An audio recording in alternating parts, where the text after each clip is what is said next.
In this lesson, we will examine in detail the procedures an air traffic controller operating a radar service must follow. Before a radar service can be provided, the identification of an aircraft by the radar service has to be established and the pilot informed of the fact. From then on, radar identification has to be maintained until the termination of the radar service. If positive identification is lost at any point, the pilot is to be informed and alternative arrangements made. Radar identification can be established by either using primary surveillance radar, PSR, or secondary surveillance radar, SSR. Being more sophisticated, secondary surveillance radar is generally used as the preferred means of identification by controllers, simply because it provides greater detail to the controller for easier identification. Remember that secondary surveillance radar works by sending interrogation radar signals to aircraft transponders. These interrogation signals specify the type of information a replying transponder should send. For example, aircraft flight level, speed, heading, etc.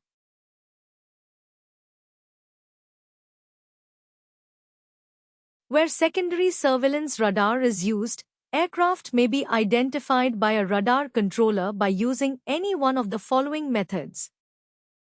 Recognition of the aircraft identification in a radar label. This radar label is usually a code assigned to the aircraft which is derived from its call sign or flight number and is displayed against the aircraft position on the radar display, an example of which is shown on screen.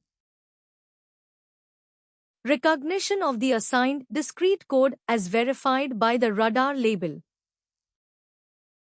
This discrete code is the unique code which is assigned to an aircraft by an air traffic controller and is commonly referred to as a squawk code.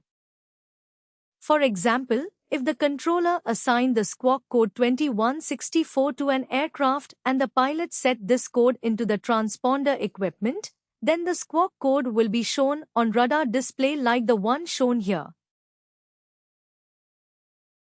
Direct recognition of the aircraft identification of a mode's equipped aircraft radar label. Mode's secondary surveillance radar is unique in that it identifies the unique 6-digit hex code assigned by ARCO to the aircraft upon manufacture. This identification code is not displayed to the controller but is converted to another recognizable label. This label is either the assigned label for that flight, the flight number, or call sign as shown here.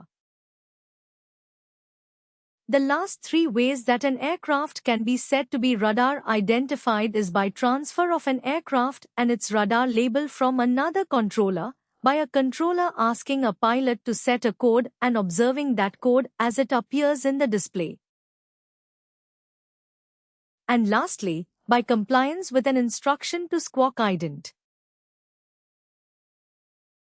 When a controller asks a pilot to squawk ident, the pilot will then push the ident button on the transponder which causes the aircraft's position on the radar display to intensify, making it easier for the radar controller to identify its location.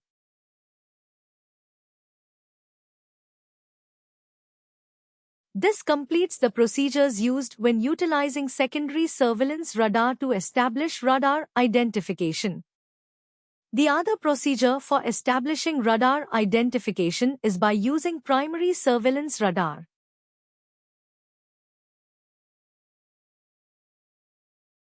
Without secondary surveillance radar, aircraft can still be identified by primary radar, but the process is a little more difficult. Remember that primary radar operates using traditional radar principles, transmitting radio pulses and listening for and timing the reflections. No other secondary data is returned that pertains to the radar target return. When using primary surveillance radar, aircraft radar identification can be established by at least one of the following methods. Firstly, by correlating a particular radar position indication with an aircraft, reporting its position over or as bearing and distance from a point displayed on the radar map, and by ascertaining that the track of the particular radar position is consistent with the aircraft path or reported heading. This point can either be a geographical point or a reporting point.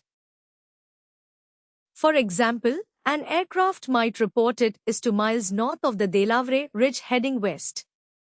From the display shown here, the controller can easily identify the aircraft. The second way is by correlating an observed radar position indication with an aircraft which is known to have just departed, provided that the identification is established within 1 nautical mile from the end of the runway used. The third way is by the transfer of radar identification from one controller to another under direct communication between the two controllers. The final method is by ascertaining the aircraft heading, if circumstances require, and following a period of track observation instructing the pilot to execute one or more changes of heading, a 30 degrees or more, and correlating these movements to a radar target. A controller may request that a possible radar contact repeat maneuvers as many times as necessary to confirm aircraft identity. A number of times throughout this lesson, it has been stated that it is possible to transfer a radar identification from one controller to another. However, it is important at the outset to understand that the transfer of radar identification from one radar controller to another should only be attempted when it is considered that the aircraft is within the accepting controller's radar effective range. The methods used to transfer radio contact are: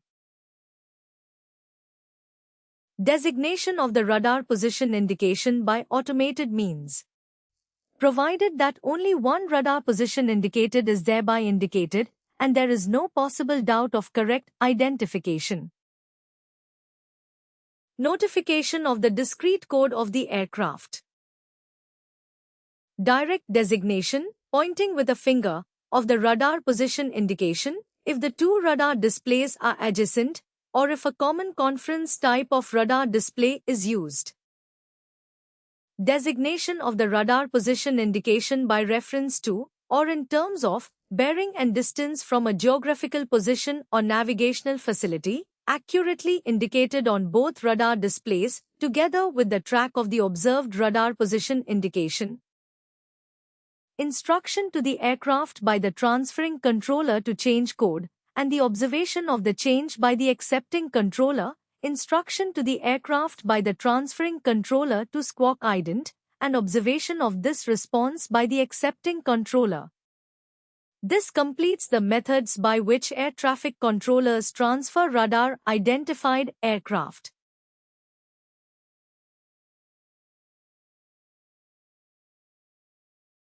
You may recall that upon initial radar identification of an aircraft by a radar controller, the pilot is to be informed of his position. However, there are 4 other circumstances when a pilot should be informed of his position. The first is when a pilot requests his position information. The second is when a pilot's estimate differs significantly from the controller's estimate. The third is when a pilot is instructed to resume his own navigation after radar vectoring has diverted the aircraft from a previously assigned route. And lastly, an aircraft's position report should be given immediately before terminating a radar service. When a controller passes position information to an aircraft, the position information must take on one of the following forms. Be in relation to a well-known geographical position, as a magnetic track and distance to a significant point or navigational aid, as a direction and distance from a known position, as a distance to touchdown for an aircraft on final approach. And lastly, as a distance and direction from the central line of an air traffic route. Most aircraft are able to navigate along designated flight paths all the way to their destinations more than adequately.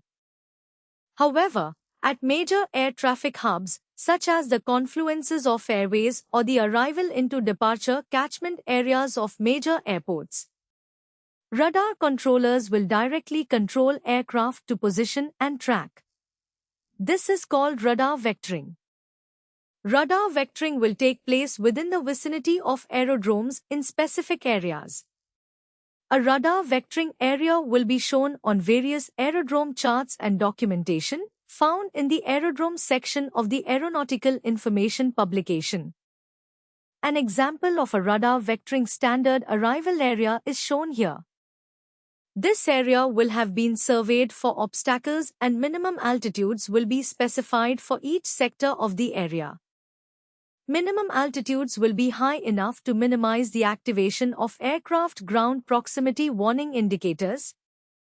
But should such systems be activated, then states must encourage the operators to report them. This will help prevent reoccurrences. Radar vectoring is achieved by the controller issuing simple heading changes to the pilot, which enable the aircraft to maintain the desired track. For example, speed bird 559 turn left, heading 065 and descend to flight level 50. When vectoring an aircraft, a radar controller should comply with the following sets of important procedures.